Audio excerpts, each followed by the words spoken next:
I took 90 days to find balance in my life, and I captured these moments so hopefully you could be inspired to soul blaze your life.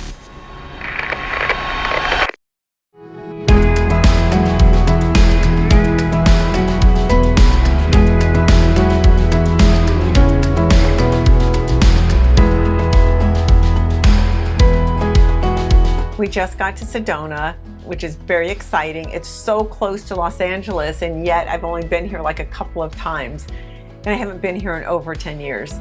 But I'm here to see my close buddy, Franco. You may know him from May I Be Frank. It was a #1 wellness documentary about 7-8 years ago. And he was the inspiration for me doing this. When I met him, I was interviewing him for my show, The Legacy Series, and we got to be good friends, and I was going through transitions, and I'm like, Franco did this when he was going through transitions. I'm gonna take 90 days off and go on my own journey. So because of Frank, this is happening, so I'm very appreciative of our friendship and our love for each other, and for all the advice and input he's about to give me. So I'm really curious about your process since you started this film, and you're engaging in all these different processes of growth and development. So what's that like for you? Well, you were my inspiration. And I saw you do everything that when I saw the film, I'm like, I can't believe how courageous this guy is. I can't believe he did that. And then there I am in a colonic room with a camera. I'm like, what the hell? I gotta call Franco. So what was that like for you? Each day is different. Some days I go through a lot of pain and sorrow, and other days it's because when you go through some of these, then you have to integrate it into your life, and you're like, where'd that come from? As soon as you think, oh, I'm fine, and then someone does a process on you that pulls out something, you're going, right. How is there anything left inside of me after for years doing 100 therapy sessions with all sorts of gurus from all over the world, and how did you pluck something else out of me? And it's like, hey, where'd you find that? There's a saying in the recovery world that we shed our addictions in the order in which they'll kill us. My experience was just like that. Like one of the first thing that I stopped doing was heroin. I was a heroin addict for many years. I stopped doing that. Then I got promoted to cocaine and alcohol. Did that for another 10 years. Then I stopped smoking, and then I discovered all-you-can-eat Indian buffet restaurants, where I just got really obese. And the cause and the cure are the same. Separation from self. And I have felt alone most of my life. I have felt unloved most of my life. But I always felt that I had to perform in order to get love. If somebody did show me affection, I could never assimilate it because it was for the performer. I think people really want a burning bush experience in transformation. They get that insight. And the thing that people don't realize about insights is that nothing happened. Not really. You have an insight. Yeah. Now what? Now if you follow along with that insight and follow through with what's required because of that insight, which is going to put you in an interval of discomfort, then things change. My weight loss had nothing to do with weight loss. What did it have to do with? It had to do with self-love. How did you self-love? Well, by starting to take care of myself, by self-care. How? By eating, just starting to do little things like, catch myself when I would start putting myself down. The thing about transformation is that only you can do it, but you can't do it alone. I'm of the belief and the sincere and conviction that my job here on earth is to always be a portal of love, either to receive love or to give love.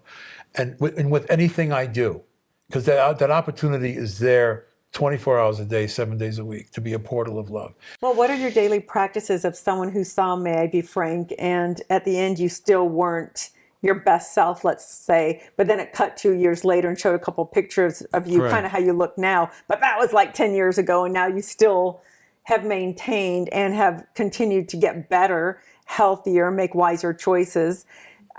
What's your daily practice? I think it's instead of better, I just say truer. What's really important is just to be kind. We want to love and be loved. End of story. And I believe that everything you do, everything anybody does during the course of their day, and even if it looks corrupt and immoral or mean. At the root of it is a desire to be loved. My drug use, to me, when I reflect on my drug and alcohol use, it was a profoundly misguided attempt at connecting with God. Because you get high, you do some heroin, and you walk in hand, arm in arm with Jesus for 2 hours. The problem is, in 2 hours, you got a cop again. Rather than, and I'm constantly reaching for an external solution to an internal dissonance, rather than going inward, that's the hero's journey. I think the harder or the deeper you dig, the more juice there is, but the deeper you dig, the harder it is, because you get to see all the ugliness and all the pain and suffering within, and you have to pull that out. And to me, the hero's journey. It's very hard to do. It's a very courageous road to take. But if you want to be happy, which a lot of people who are watching this, probably that's their goal. Happiness, like you probably understand, it's not a destination. It's each moment. It's those special moments of connection and love, right. Loving yourself and loving someone else and volunteering that make you happy because you're outside of right. yourself. Well, or another way of putting that is that happiness is a byproduct. Yeah. Happiness is what happens when you take certain steps. You live a certain way. You practice. You have your spiritual practice, whatever that may be. But that's what, happiness is a result of something, and people are lonely. We talked about this earlier, that loneliness is an epidemic in this country. We're 4% of the world's population, and I think we consume 70% of the pharmaceuticals.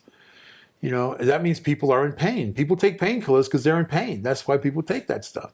What you're doing and all these things that you're exposing the public to while doing it yourself, it's really about, can you be okay with who you are right now?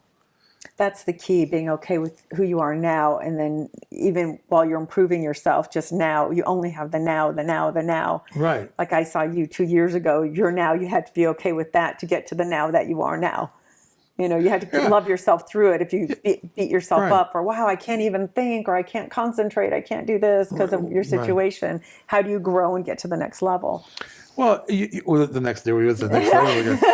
You do the next right thing. What's the next right thing? And just because you're okay with who you are right now doesn't mean that tomorrow you eat a bunch of crap. Right. Right. You're okay with who you are right now, and then tomorrow you're going to eat clean. You're going to go to the gym. You're going to do this. You're going to do, help. Like what I tell people. Some people ask me questions like, what should I do? I said, well, why don't you tomorrow, why don't you do something nice for somebody and don't get caught?